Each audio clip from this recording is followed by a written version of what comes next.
Welcome everyone. Hi everybody. My name is Louise Telford and I'm helping to look after this session. I've also got Giselle Cory here with me from DataKind.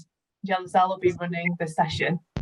And it's an interactive session, so it'd be great if you could put your cameras on if possible, and we'll have Q&A session where you'll be able to ask Giselle questions as we're going through. So do pop those in the chat and they'll be answered through the session. I'll just introduce Giselle. Giselle is the CEO of DataKind. They're a charity which aims to transform the impact of the social sector through data science. So the 10 years experience of working in social change organisations, including government and national charities.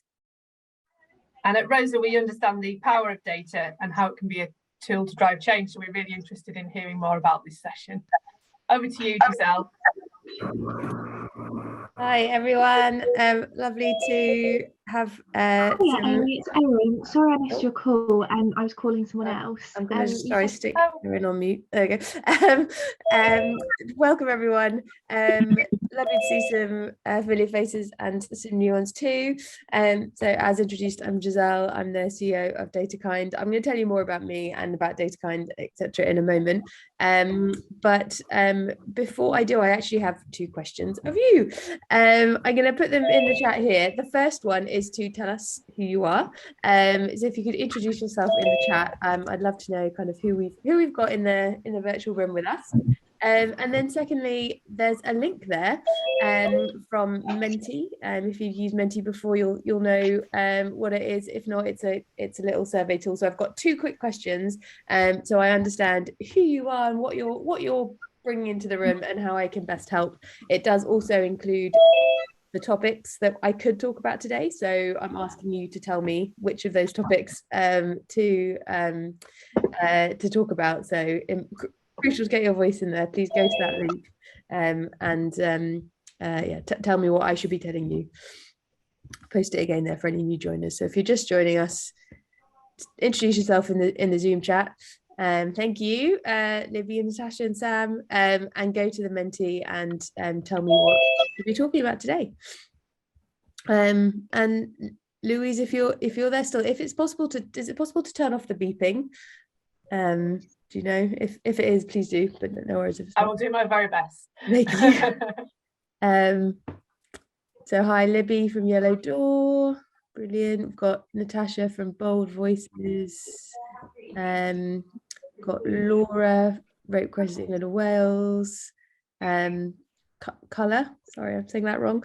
From Funders. Rachel from Safer Places. We've got Godsall from me.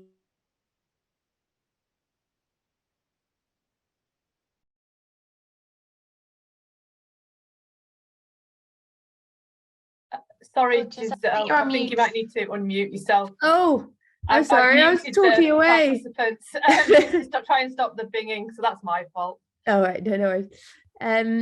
Well, thank you everyone for introducing yourself. If you haven't yet, please do, and then head over to the that Menti link. I can see we've got a bunch of answers. There we go, already coming in.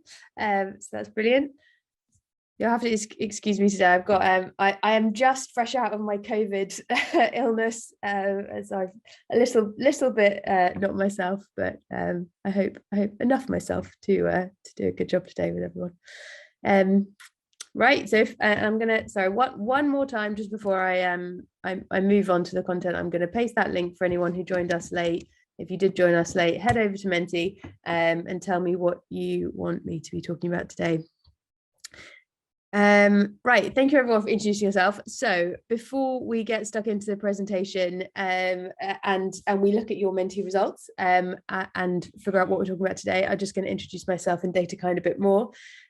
So I'm Giselle, CEO of DataKind. We're a small charity that helps other charities use data science for free. So our service is a pro bono service using expertise from organisations and industries across the UK to provide data expertise to charities and other social change organisations. I've known Rosa as an organisation for a while, and I'm a big fan.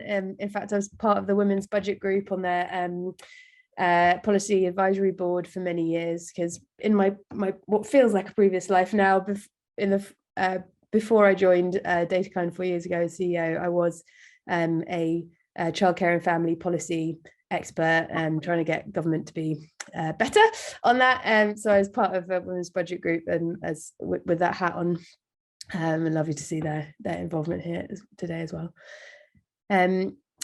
So I'm now going to share my screen and see what it is that we all want to talk about today. Right, I'm hoping you can see a chart there that says, what's your confidence with data use? So you have told me that a lot of people here would call themselves middling. I can do the basics, or good. I can do reporting analysis routinely. And we've got some people who'd say low confidence, just starting out, and some people who aren't sure. No one in the super category, which is, I'd say this picture is quite, well, it's not surprising. I'd say quite typical of talking to folks working in charities about data. It is often kind of that low, middling, good. It's actually really quite refreshing to see loads of people in that good pile in the middle, but don't worry if that wasn't you. So hopefully this gives you an idea of the company you're in, and can be a bit of a platform for us to just have a safe space with each other. We're not expecting each other to be experts, no such thing as a stupid question. You know, come with what you know, and where you're at, and we'll go from there. So the big question, what are we going to talk about today? So I've asked you to rank these. Okay, number 1, examples of data science in the sector. Number 2, my top tips for getting started. Just about 2, because it's nearly drawing with 3. Take the first step, a problem framing exercise, and then data maturity, hear about each other's challenges, and more about preventive support. Okay, that's brilliant. So what I'm going to do based on these responses, well, is exactly this. So I'm going to launch now into a few examples of data science in the sector. That'll probably be kind of 15 minutes or so, and then I will I'll probably actually from there maybe just see what questions have come in the chat. So as I speak, please do put in questions, and I'll take a little breather after the examples and see what questions have come up, and if there are things we need to talk about ASAP, because otherwise they'll mean you can't kind of progress and keep kind of live in the conversation, or if we keep them to the end. I'll then talk about my top tips for getting started, and I think we probably will have a bit of time for this problem framing exercise. What I'll do is I'll introduce you to the problem framing exercise, and then we can talk about if we want to take time out and do it now, or if it's something you want to go and do in back at your normal business as usual, back at your desks. So I can guarantee those 3. We'll see time wise if we have space also for a dig into data maturity. So I'm going to switch to the presentation. Here we go. Got my Zoom windows in the way.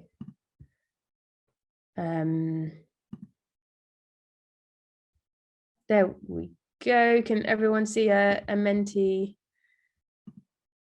which you don't have to do, you've done that already, but a Menti slide. Okay, I'm gonna click on. So you know already that you've heard from me, we're a charity that helps other charities use data science. There's an example of us kind of live when that was a few years ago now. The photos from our pandemic events aren't quite as fun because they're just screenshots, but that we are excitingly going back to in-person events in a couple of weeks' time. But so from our vantage point, helping charities use data science, we have this really kind of been a privileged position to have this great insight into how the sector's approaching data. Basically, the organizations that come to us tend to be the organizations who want to do something. So they're interested, they're excited, they're motivated, but they just don't quite have the resources to take those steps on their own. So we get this really unique insight into where those organizations sit and the kind of questions they want to ask. And they're the case studies we're going to go through today. Before I do jump into those case studies, just a little bit of level setting, because people might come with different interpretations and understandings and experience of data analysis, data science, etc. So I'm going to talk just a bit about kind of, oh, sorry. Not quite yet. There we go. A bit about what I guess what I mean really when I say data, so we all have a common understanding. And I promise this will only be probably 3 minutes, and I'm not going to get hopefully too boring on you. So please stick with me. I think it'll be worth it. So the first thing to say about data is there are a bunch of different types. So when we talk about data, essentially, we're talking about any form of information that is being captured in a way that we can then go and use. So there's lots of information in daily life that might turn into data if we captured it. You know, what time you eat breakfast every morning. If you decided to capture that and write it down, then that could turn into a lovely data set for your use. But there's a lot of data as organizations that you'll be capturing already. The common things being information about the people who you interact with, and then about how they interact with you. So what services they use, how the kind of condition or characteristics they have at the start versus at the end of when they work with you, for example. So that, I'm sure that will be common things that looking at when we introduced ourselves in the chat, looking at the organizations you're coming from, I'm sure they're common things we collect. But there are other forms as well that are different from what you might be collecting as an organization, so the stuff you're collecting we tend to call proprietary, as in it is your property. You own that data about those individuals, and perhaps you might have agreements set up that means actually governance wise there's more collectivism there, and your beneficiaries own it as well. But most likely it kind of in law kind of transfers to you. That's one type of data, and the type of data that commonly we find organizations want to use for to understand more about their impact and how they can have more impact. But the other type, important type of data, we call open data. So this is essentially stuff that someone is giving away without a barrier, so or without a financial barrier. So government data, like anything you can get from data.gov.uk, the big surveys they do year on year, census data. So that's every decade, stuff on deprivation, etc. That's all open data. Weather data is collected and is made openly available, and that's kind of the other important facet. So that's the stuff we talk about when we talk about data. It's everything we collect and can use. It might be messy. It usually is. You might have to spend ages kind of cleaning it up if you want to analyze it. That's a super common challenge. But what is this analysis bit, and what is data science? So data science sounds kind of nifty, but really, when it comes down to it, we're talking about something quite old. So this, for anyone who's a data fan or knows their history of kind of the conception of poverty in London, might recognise this. This is Charles Booth's poverty maps, and this is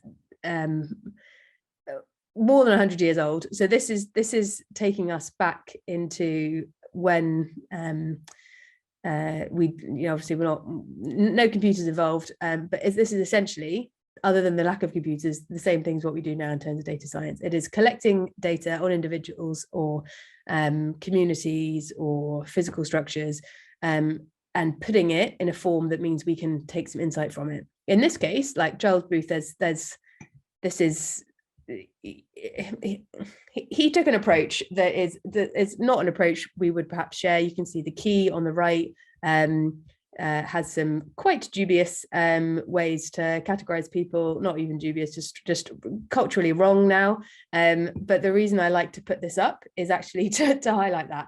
So data is not, data analysis is not neutral. There's no way that you can analyze your data and take insight from it that is not affected or shaped or framed by the judgments you're bringing in, the cultural considerations your organization might have, explicitly values, but also implicitly any biases. And we can see this in, in Charles Booth's map. It wasn't just a case of collect data and then present it in a totally objective way. They were putting people in categories that are highly subjective, highly cultural at the time. And this is why data ethics is important. This is why we want to upfront any judgments we're making. We want to make sure any biases, which it's very hard to get around entirely. We want to make sure all of that is put up front and that we understand what it is we're holding, and we can make decisions based off it in the full knowledge that it's something that's an insight that is subjective and heavily influenced by us as humans. So that's why I like to show Booth's map. That is, sorry, and then the other thing to say is this wouldn't have been called data science at the time, because back then they did not have that as a concept. And in fact it wouldn't be called data science now, because the key thing about data science, if you're thinking what the heck is that, is essentially that it gets insight from data in a way that's supported by computation. So data science really is the meeting of two things. It's all the techniques we used to use, it's statistics, etc., and basic maths, and being able to do things like say this group is definitely shorter, or definitely having a different outcome than this other group. Like it takes those traditional methods and then it applies computational techniques, i.e. the fact that we have super powerful computers, we can do all this stuff with really big data sets. So that's to demystify data science. Don't think it's something kind of totally new and scary and not understood. It's really doing similar things, but just with massively more computational power than we've had in the past. So that was my quick intro to data and data science. I now want to move to examples. That's what you wanted to hear about. And in order to talk about examples, I'm just going to do one last bit of context setting, I promise, and I'll go to actually like tangible examples. This bit of context setting looks at two things. So firstly, the different types of data science or analytics that we can use, and secondly, the type of questions that might come out of those different types of analytics. And these four words here, like they might, if you look at them and recognize them all, great. If you look at them and think, nah, jargon, then I'm here to hopefully de-jargon them for you. So these four things essentially mean, for descriptive means to literally describe. So a descriptive analysis might be, for example, looking at the ages of the clients or beneficiaries that use your services, for example, just so understanding that 10% are 18 to 24 and 50% are 24 to 30, or whatever the age categories you choose to use. That breakdown is basic descriptive analysis, and it's really where I'd expect anyone to start. And I'd expect also it's what a lot of you are doing already. Just kind of understanding and literally describing the people you interact with, or it might be describing communities that you want to interact with, or it might be even describing the services yourself. So you're not so whatever you're describing, that would go under descriptive analysis. The second bucket here is diagnostic. So this is when you kind of get a little bit more essentially sophisticated each line we go down here. So diagnostic is it's essentially kind of understanding a situation rather than just a basic kind of characteristic. So for example, you might have you might say, I'm going to describe my clientele or my service users by understanding who speaks English as the first language versus second language versus not at all. For example, diagnostic might say, actually, I want to understand who can interact with our services comfortably in the languages in which they're provided. So it's adding, it's not only about something black and white, like what a proficiency of speaking a language, but it's actually then understanding the interaction between something and saying, actually, is there a problem here, because the thing we're providing, for example, isn't being well understood by the client, and so that takes, as you'd expect, a bit of a level above and beyond just describing, because suddenly you're having to understand people's interactions and not just a characteristic that they're carrying around with them. Number three, predictive. So this gets quite quite challenging data in terms of the actual like data technique behind it, and is something you don't see a lot in the sector, but you see absolutely loads in the private sector, and it means what it sounds like. You want to predict stuff that hasn't happened yet, so you might be predicting a journey. So you're predicting if someone's going to, for example, stay with you, or you want to look at attrition on services. You might want to predict the best service. Well, no, actually that would be more prescriptive. You might want to predict who will fall out of a particular service. So you could say, actually, we've got service A, we've got service B. We want to see what we want to see who's likely to come out of service A and service B, versus who's likely to actually kind of falter during their kind of client journey with us, for example. And that can sound a bit scary, but can be really quite powerful if used kind of ethically and in the right hands. And then the last line here, prescriptive. So this, I began to talk about this a moment ago, stopped myself. So if you've got predictive information, so for example, that person A who with set characteristics, say they're maybe a younger person, are a woman, and have come from an insecure housing situation, your predictive analysis might have shown that person never gets through your like program A, but they're always really successful with program B. So the prescriptive is the step that says, okay, next time that a person that kind of looks like that has these shared characteristics comes to us, you know what, we're going to put them in program B because we believe that will lead to better outcomes for them. So it's essentially kind of applying that prescriptive analysis to decision making. Sorry, that predictive analysis to decision making. And then these are the common question areas. You've heard me talk about all of these so far, but just to put them in a neat list here: understand clients or beneficiaries or service users. So who are we dealing with? Understand need and demand. So this might be understanding actually what those people or communities want from you, or what those communities need separately, and then what they want from you and the ways in which they want to interact with you. Evaluating programs and services is understanding what works really, and then improving operational efficiency is that element of kind of, can we predict and prescribe? So can we basically better ensure that people are more likely to have a good outcome with us? So that is that's all my kind of level setting. I'm now going to talk about, I promised, and I'm going to talk about specific examples. So I'm going to start with understanding need and demand. So Centrepoint, this is quite an old project now. This must have been 6 years ago at least, and at the time Centrepoint came to us because they wanted to understand if basically if the number the government was giving for young people facing homelessness in the UK, if that number was right. And they kind of had a hunch that it was not, because the official count was related to statutory homelessness, meaning eligibility to be housed, and they felt that a lot of people weren't actually counted this way. So they started with this map on the left. This was local authorities who were providing information, basically providing a number. What we did was we looked at that number.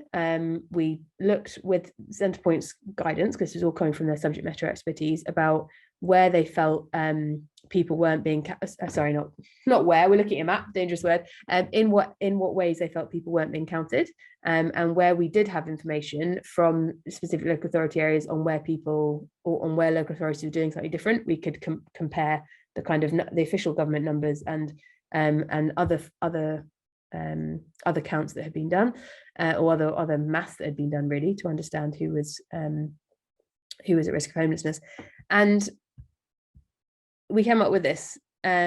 So this is a kind of bit of a textbook case of when you're trying to fill in missing data. So you use basically statistical models to fill in that missing data, and estimate the true, or, well, what's the true number? Try and get a better estimate that's closer to the true number of young people facing homelessness, not just a smaller proportion deemed to be statutory homeless.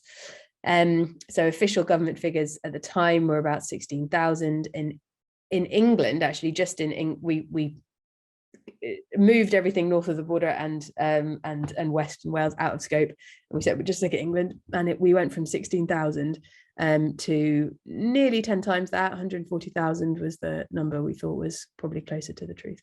So this is a horrible reality, but a pretty good example of how you can try and use database techniques to just better understand who needs your help. A second, I talked about understanding need and demand, and I think this is a really interesting one from Mind and City, Hackney and Waltham Forest. So Mind being a federation, and this being just their North London branch. They excuse me. They wanted to understand when they should be offering services.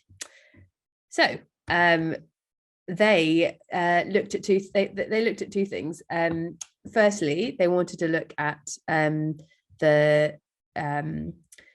the weekend. So they had an assumption that the weekend was the time when people wouldn't turn up, so that they shouldn't run things at the weekend. So as you can see from the yellow down here, which was the number of records, which essentially the number of people coming on different days of the week, Saturday pretty low, because they Mind thought if they run stuff, then people wouldn't turn up. So they generally didn't run stuff at the weekend. And so we looked at if this were true, and what we found was that actually attendance, which is this purple line on the top half of the slide, was higher for Fridays and Saturdays than it was for the rest of the week. So basically completely going in the face of what the folks at Mind had the assumption they'd be making. And of course they came to us because they wanted to challenge these assumptions. So this is not no shade on them at all. They actually massive kudos for them saying, you know what, we want to know if the kind of the rules of thumb we're using are right or not. And so they looked at the data, and what strikes me about this is it's quite powerful for them, because they this was really affecting when they were choosing to run services, as you can see on the yellow chart, but it's also like it's not too difficult to do in terms of the data, if you have the data to do this. So I think this is, I use this as an example because it's something where you don't have to get super fancy. Like there's no making robots here. Like there is a power in using data at this to do this descriptive work, and you don't have to worry too much about formulating complex questions in order to get answers that could be powerful for your service. And this is also Mind, and I really like this chart. With all of my examples, if you look, if you kind of see this and it's just a bit of a mess of color and shape and you don't want to interact with it, don't worry. Being graph literate, it's not necessary for this presentation. I will talk you through what this says. But in this case, so the same folks, this North London Mind, wanted to understand group dynamics. So a lot of their services are group offering, so basically mental health support offered in small groups over the course of I think a lot of them were 6 weeks. So that tells them that's an indication that you can look at two interesting things versus group dynamic or group composition, and the second is attendance over time. So you've got this, you can see if people basically are still around in week 6 if they came in week 1. And what this tells you, if you're chart savvy, you'll know already what this tells you is that more diversity across these three facets of, on the left, gender, in the middle, age, and on the right, ethnic group, are that more diverse the group, the fewer people were still around on week 6. So that's what the height of the bar shows. So high bar, more people around on week 6, lower bar, fewer people around by week 6. In fact, that the blue one for age bands, it was about half. So if you have 6 age bands, i.e. very, very diverse age group within the group, then only about half the people came on week 6 than did on week 1.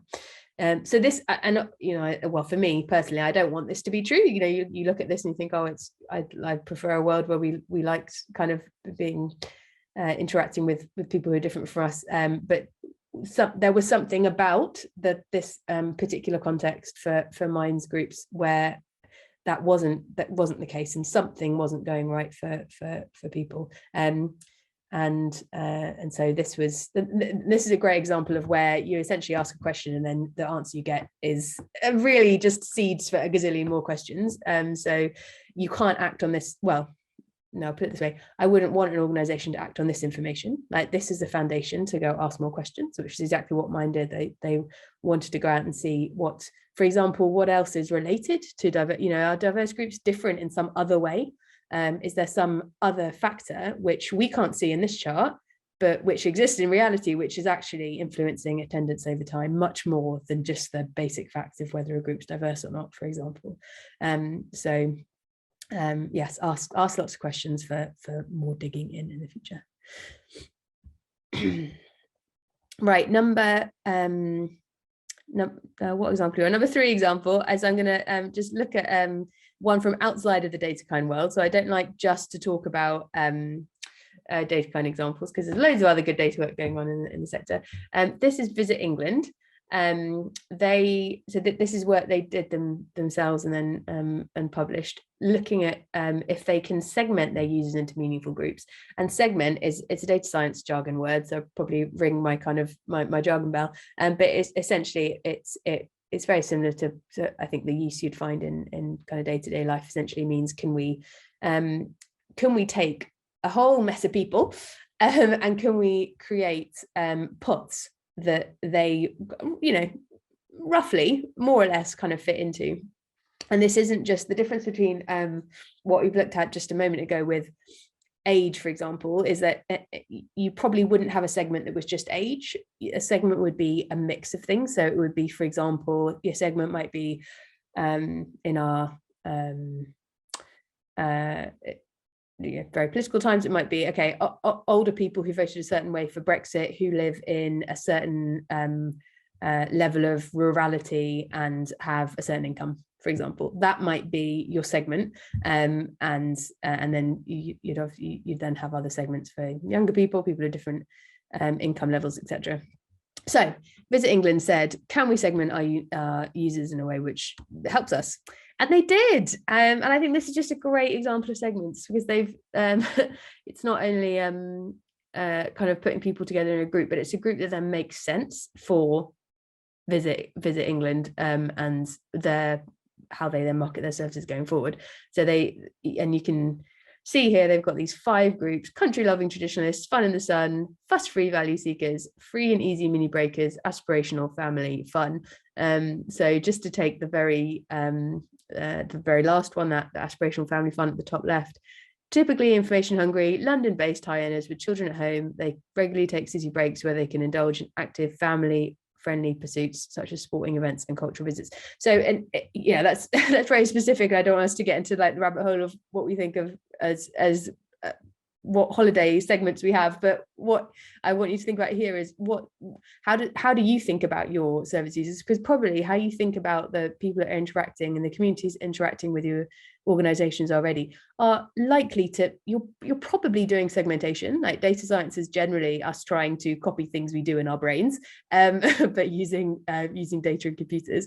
So there's probably segments that you're putting people into, and the value of then doing that using a data science perspective is you essentially get to test that. Like, it could be that you're not quite right, or that you're bringing in biases, because we all do. That's basically impossible not to.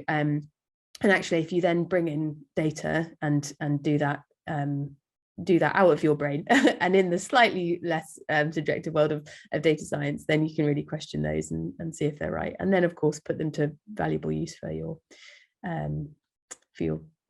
impact of your service. I think I'm just gonna, because I'm conscious of time, I'm gonna do, I think, just 2 or 3 more quick examples. One is actually a funder example, and this is DataKind work again. So London Funders, the umbrella group for funders focusing on London, or have an interest in London. So they put out a London Community Response Fund when COVID kicked off, and they wanted to know what the applicants were saying as a whole. And that's quite that kind of work where essentially you're looking at text data because people are filling out applications, you know, with text to explain their problem and what their need is, and a large volume of it. So they had loads and loads of applicants. That is just a challenge. Like text analysis on scale is hard. And it's hard for humans because it's very, very time consuming, and it's hard for computers because they can't understand meaning like we can understand meaning. London funders said, you know, is it possible we can just do some basic what we call NLP, natural language processing, which essentially means text analysis, to understand what the themes were that were coming out of the people who applied. Now they asked their applicants, what are the needs of the community in which you work? So what this word cloud that's on the screen, it looked at those answers, it took the texts to see if they could identify common themes and words. The ones that came up most were the biggest ones here. So size reflects number of times the word pair appeared. And importantly here, you can see they're all pairs. So if we'd done it just on one word, it might be that health was the thing that was biggest, but actually that then didn't tell us the key information we wanted, which was is it mental health? Is it what else has appeared here? The more general health conditions, maybe health issues, I'd say probably similar to health conditions. Was it physical health specifically, which you can see very small, just under mental health? So here we looked at pairs just to get that extra value from the words. You can see lots of other things came up here: social isolation, domestic abuse, and BAME communities. So London funders were able to use this to shape then basically the next wave. So they had several waves of the grant making.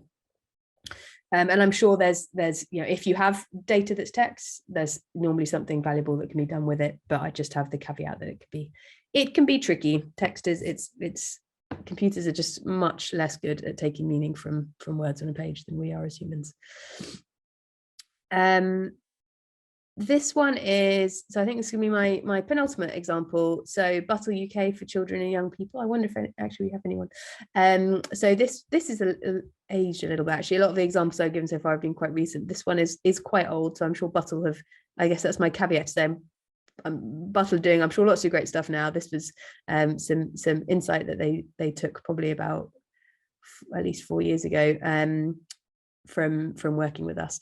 So Buttle, who provide advice and grants to children and families, get a lot of calls and messages for requests for advice and guidance. They tag this, like tagging, I'm sure lots of you use this day to day in kind of the data world. Tag is essentially kind of means like put a label on. So instead of just having a bunch of jars on the shelf, you've called one jam and one honey, etc. It just literally means labeling something. And Buttle wanted to know what common sequences of request and support were present among the people. So they had a hunch that if you came in and you called about topic A, the next time you might talk about topic B. And they wanted to understand how those requests were connected. So again, if this just looks like big mess, don't worry. So what we've got here is a chart that shows basically connected tags. So a tag would be, like you can see, big one in the middle, domestic abuse. That would have been a caller talking about something which was then tagged by the support worker as domestic abuse. The size, so you can see the big text and big dots versus little text and little dots, is the number of requests, and the arrows between them. So for example, child health to domestic abuse, big arrow, indicates the order. So starting here, for example, we could start at child health, and you can see there's a big arrow there to domestic abuse. There's a big arrow to parent with mental health issues. There's a big arrow to poor living conditions, poverty. And I'm sure, given the work you do, these kind of connections are not surprising. But what's important here is just to check our assumptions and understand what we are. What assumptions we're bringing to our services and our clients, and whether they're also borne out in the data. This work, I mean, essentially the headline from this work is, yes, there are patterns. Here are some of the patterns, and it can help Buttle then go and provide support, perhaps in advance if that's as appropriate, or just understand better their client groups and what connected types of support people might find helpful. And then in our very last, sorry, I'm skipping through these because I'm running out of time. Now, I'm going to talk about actually this food bank as a very last example. Oh, and I promised you loads, and I've only got 20 minutes left, so I'm going to do a really, really quick walkthrough of this. Sorry, I always do this. No matter how many presentations I give, I seem to talk more each time. So, can we predict which clients are at risk of dependency to prioritize them for support? So, what that means is, as a food bank, in this case, the Welcome Centre in Huddersfield, have loads and loads of people coming to receive their services, all through referrals, through other mostly statutory services, and they want to ensure that anyone who's basically has problems that aren't being resolved otherwise, so people who would get stuck basically in the getting support from the food bank over a long period, they want those people to not get stuck actually, and they want to be able to provide support to them ASAP. The problem is the challenge maybe is that they had, at the time of our work with them, one support worker for all the thousands of people that were coming and receiving support food packages. The support at the food bank meant that it was very difficult for them to put people that had the greatest need at the front of the queue. Like it was kind of hard to work out who those folks were. I'm not actually sure we need this chart. So actually I'll stop sharing and I'm just going to talk you through this one for a moment. They had the number of food packages per person going up and up, i.e. at the time people were becoming what they call dependent on the food bank. Food bank it's a sticking plaster service. If someone's coming over and over again, there's a problem there. So how can we get the people who are going to need the support worker most to the front of the queue? Answer, of course, because I'm here and I'm talking to you, is data science. So they looked with us at the data they collected on individuals and wanted to see if they could predict the people who would basically still be coming back in 10-20 visits time, which is it's this very small proportion, but it's this long tail of people who just weren't getting supported by the services.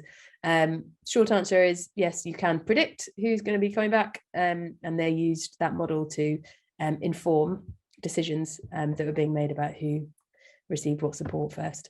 Crucially, not to dictate who received that support, because data is never the way that, well, maybe it is sometimes, but I think in our sector, the data is very rarely the way that you should be making decisions. It's the way you should be informing the humans making the decisions. So this is exactly what Welcome Centre did, and their support packages per person, i.e. their kind of measure of dependency, dropped after they had begun to do exactly that, to use data to inform their decision making. So that's a little bit of it's some examples. I hope that was really useful. I'd conscious that I promised top tips, and then I just introduce the problem framing bit, and I'll do all of that. That will take a bunch of our remaining time. But before I go on, I just want to check: do we have any burning questions? I think there's a conversation, but I'm not sure any burning questions. If you do have any, please do drop them in the chat, and I will keep an eye on it as I do this next session, and make sure we have time at the end for them. Oh, Nicolette, yep, I can answer that one at the end, definitely. Right, so I'm going to talk to you about some top tips, and I apologize, you're being talked at loads, but probably expected that a bit from a conference, but I always like to be a bit more interactive, but I feel I'm doing a lot of talking, which for my post-COVID kind of throat probably also is not the best thing, but nonetheless I do have some top tips for you, and I want you to hear them, so I'm going to plow on and share these with you.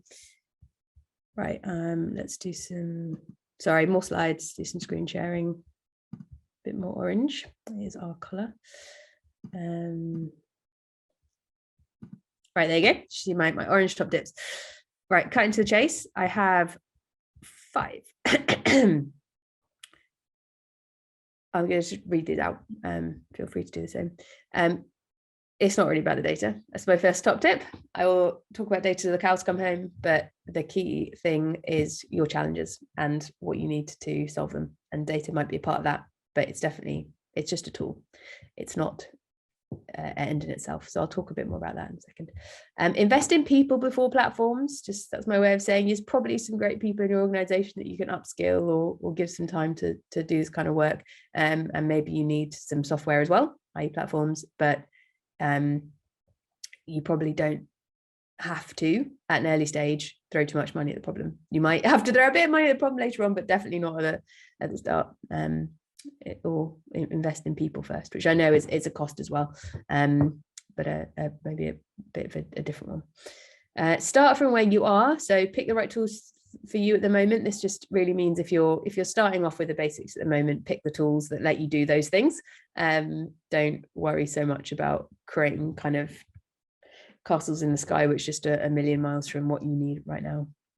Number 4, responsible data use from the outset. It's not a bolt-on. So I've talked about ethics a bit as I've talked today, and that is it's just so key, and it's just not an afterthought. It's an afterthought in a lot of other sectors. It can't be an afterthought in our sector. And finally, number 5, make the case for investment in data science. So I will happily offer a pro bono support from a DataKind perspective, but pro bono support is not what you should be aiming for forever. We're our theory of change is we're here to help you get started. So look towards whoever holds the purse strings internally and then externally as well, thinking of who's brought us together today, and make the case for that sustainable support in the long run. So that's my top 5. I'm going to talk I'll just do like a minute on each of these to give you a little bit more than just that overall steer, to hopefully give you something you can really kind of chew on. So it's not about the data. What I mean here is it's about the problem. And I get a lot of folk coming and saying, oh, we've been collecting data for years and years. It's great. And there must be some value in it now.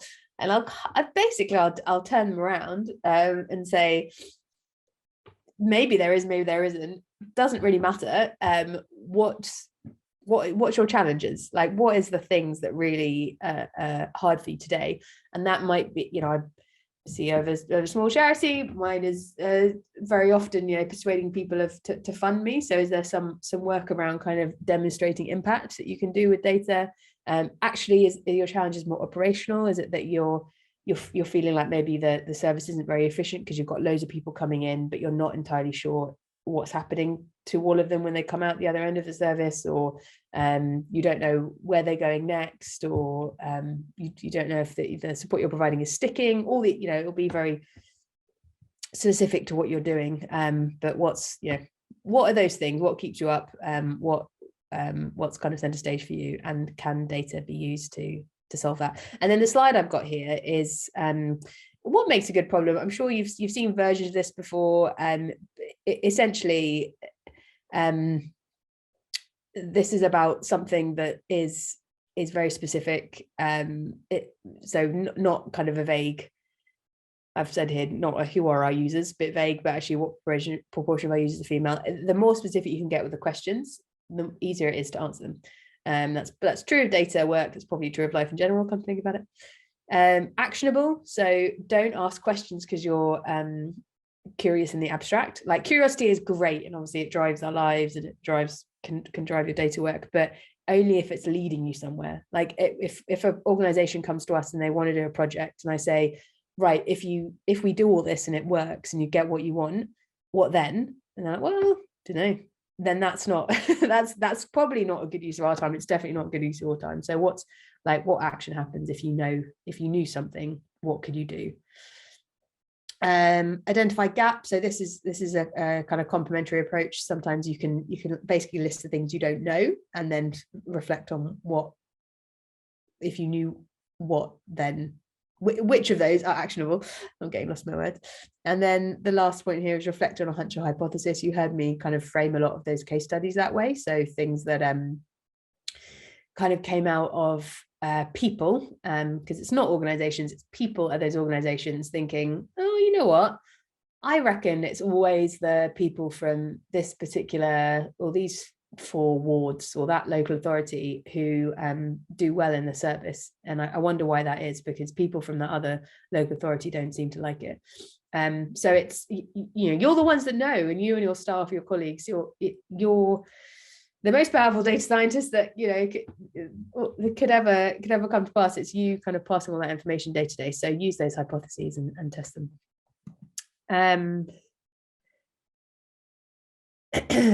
These, I'm going to skip over these actually, because I think I would rather I spend just a bit of time on this. So I talked about problem framing examples. So we don't, I'm sorry, have time to kind of all do this right now. Though if you want to, and go off, and you obviously your next 10 minutes are yours to spend as you want. If you want to go off and do this now, please do. Also take it away with you. I will make sure to send Louise and colleagues at Rosa these slides, so you will, and I hope that's okay, Louise, get to promise that extra work on your part. But if that's absolutely fine, yeah, thanks. Great. So don't worry about scrolling things down, you'll get all of this. So problem, an exercise in problem statements. They're a gazillion. This one I've pulled from Nesta, and it's one we recommend when organizations come to us and they're not quite sure where to start. So you see the 4 lines in bold.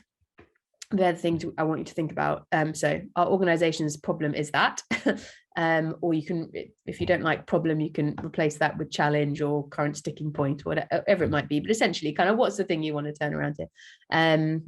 So it might be, for example, that it might be something you don't know. It might be something that is going wrong. It might be something you need. The second bold statement: if we could see, if we knew.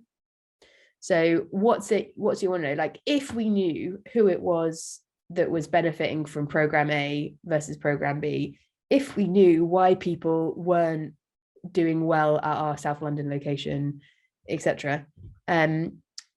Using these data sets. So how do you know that? Like using the data we currently collect on outcomes, or no, actually using data we don't currently collect, but would need to be on X and Y. So kind of starting to think about what you need to collect. And then finally, we could. So what's the action you could take? So to string that all together, for example, our organization's problem is that we have really patchy outcome. Well, our outcomes are heavily variable given where someone's coming from geographically. If we knew what factors contributed towards their success using the data we have on impact, then we could customize programs based on where people lived, for example. I'm putting that together on the fly. I'm sure there's something much more specific you can think about if you give it a time. But it's that kind of threading together of problem, information gap, how you fill the information gap, i.e. data, and action, the thing we could do that I really recommend organizations starting with. This is not the only problem framing formation. There are absolutely loads. This is another one which essentially just is just a different version of the one I had before, but it kind of just presents the things in different ways. So if you're more of a kind of visual learner, this could be something you could print out and put on your wall.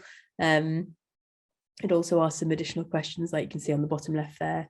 Could you use it legally, ethically, for example? So yeah, and thank you to Eddie Copeland, who was at Nesta when they did these and shared them. So that's number one. What is your problem?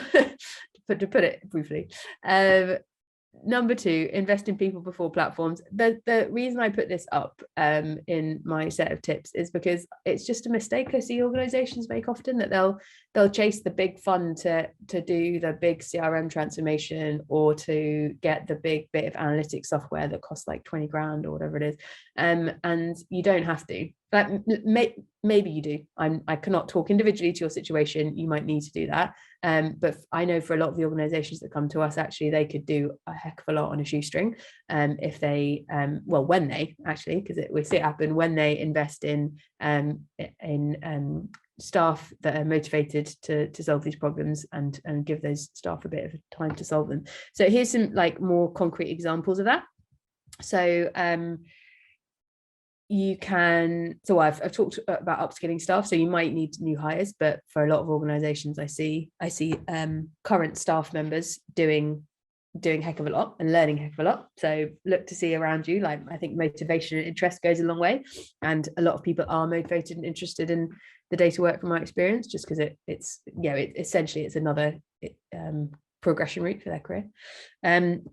Develop interest in coding. So coding is, so if you code in data science, it essentially means you use programs that take your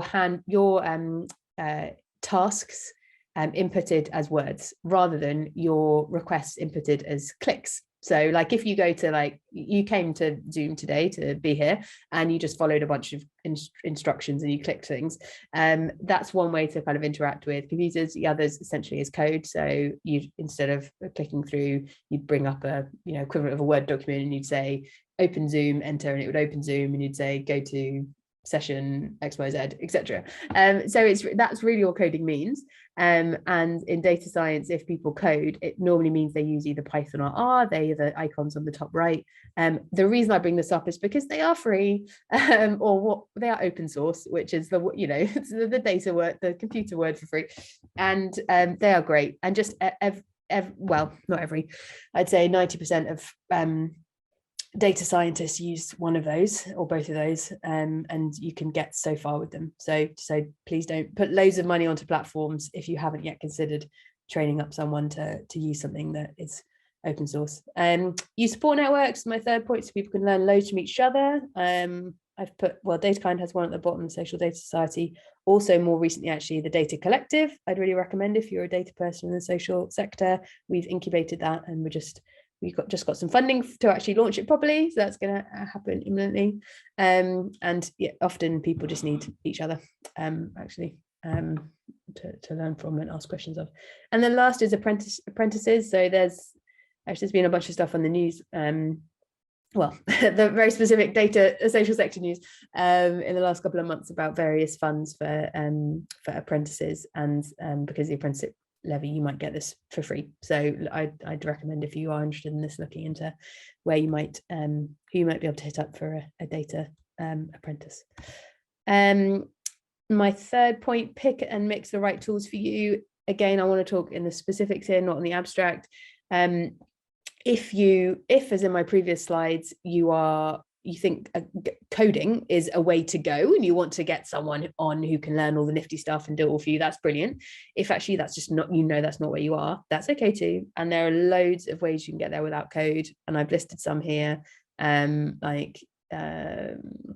I've put Excel and Google Sheets because I know organizations who run really slick advanced data like pipelines, like data functions and data analysis just off either one of those two things. So I do not look down my nose at it, and I'd say you shouldn't either. You can do loads in one of those. I'm sure a bunch of you use Power BI. It's become really, really popular for data analysis, as is Tableau, which, and all of these offer some form of charity, free or discount offer. So that there's a lot of what we call drag and drop things like Tableau and Power BI, for example, where there's with every new tool a certain amount of upskilling, but you can do some pretty nifty stuff without having to be a coder. And don't be, use what you need to use. A lot of these things are free or cheap. Just try it for a while. Don't be worried about being iterative. Just because you use something to get something done this month doesn't mean you have to use it to get something done next month. And then my I think was this my fourth point? My fourth out of fifth, just as I ran out of time, incorporate ethics. So there we go, some points here to consider. Probably don't have time to go through these now. I'm sorry, I ran out of time, but I will send them on. Just the key thing about ethics is this, that I want to get through just on this chat, is that it's not like it's not super scary. It's not super obscure. It can be complicated and complex, as is everything you do, most of the things you do, and as is offering service to people who are often individual communities who are often kind of vulnerable or kind of in some way there'll be a power imbalance, and so ethics comes in immediately. It will already be a big part of what you do. Data ethics isn't that different, it's just maybe a bit new, and that makes it a bit scary for organizations. But I'd say the key thing here is talk about it internally, talk about it with your service users or clients, and don't do things in the dark. If you're doing things in the dark, it's probably shady in more ways than one. Do it out transparently. And then my last point, make the case. So I mean, at DataKind, our theory of change is essentially, let's do one powerful bit of data science or analysis with you so that you can convince the people you need to convince within your organization or external to it, that this stuff has legs, and then you can go away and do it on your own. So, and I showed you some examples, you'll recognize some of these. These were just one useful thing. Like, these organizations could have done a gazillion useful things. We said, let's do one useful thing, and all we need is for the people with the power at your organizations, or the funders outside your organizations, to understand this is important to you and that this could really transform your impact. So I'd say, don't, like, if you're taking a view of what to do next, it's not about, okay, we need to lay out all our ducks and we need to figure out exactly what we're going to do over the next 5 years, and it's all beautiful high level plan. I'd say figure out what's useful, what's keeping you up at night, and go from there. And then my parting note is that there's loads of free help. So we're here, but we are one of a wonderful ecosystem of others offering free help. And in fact, instead of this slide, I recommend you just go on the DataKind website, and I think it's under resources or somewhere, there's basically a list, because it might be that we're not who you need. It might be you need something else, and that help is not necessarily all there. There could be things that you need that aren't here, but a lot of it is out there. So that's me. I am over time. Sorry, Louise. No, that's absolutely fine, Giselle. It's a really, really interesting presentation. So thanks so much for putting all that time into it. I've just popped your organisation's website into the chat just so people can connect with you afterwards if they'd like to do that. And we will make the slides available because there's loads of information in there which I'm sure will be useful for people. Just to say that there's a networking session going on just now, and then at 1 o'clock there'll be a Meet the Funders Q&A session. So do pop along to those if you've got time. But thank you all so much for attending this session, and for your time. And I hope you enjoyed the networking if you go to that. And we'll see you at 1 o'clock at the Meet the Funders session, if not. Thanks now. Thank you. Thank you. Thank you. Thank you.